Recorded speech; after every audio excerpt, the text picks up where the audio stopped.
Hello everyone, my name is Alexandro Lopez, a fourth year biomedical engineering major, and I'm going to be discussing with you how my lab group is engineering wildlife rehabilitation.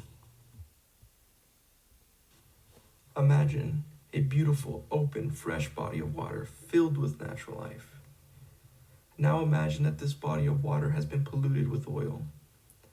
This action alone affects wildlife drastically, but for the purpose of my talk, we're going to focus on the effect it has on mallards. Mallards are susceptible to contracting fungal infections as a result of ingesting oil particles riddled with fungi while preening. In this fashion, a fungi takes advantage of the opportunity to enter into the duct's internal system, causing aspergillosis, a common fungal infection found in the respiratory tracts. Once established, this fungus is capable of releasing toxic substances that can severely damage the mallard's tissues, eventually causing death. So you're bound to ask, what's being done about this? Well, current treatments for this fungal infection are preventative, meaning before the fungal infection can develop. The medication of choice is Amphotericin B, a common antifungal medication.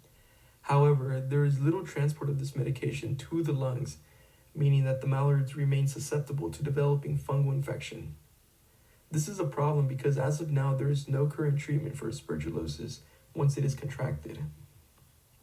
Meaning, if the preventative Amphotericin B does not work, mallards will most likely contract aspergillosis and die. This is where my lab comes in. In conjunction with our vet med collabs, we've developed a device to deliver this medication directly into the lungs. It works by loading the medication in powder form, placing it within the trachea, and using high pressure air to create a puff of air that carries the medication down into the lungs. As of now, we have a prototype of the device and have conducted several experiments. However, we have not seen the results we desire, mainly due to the chemical properties of the drugs causing clumping. This is where I come in. My responsibility in this project is to research and optimize the composition of drug powder by mixing the medication with a salt-based filler, which will serve to reduce these clumping effects. This will allow us to get a more even dispersal of the medication when using the device.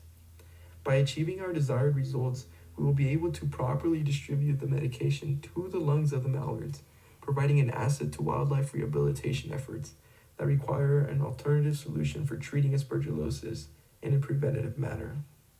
Thank you.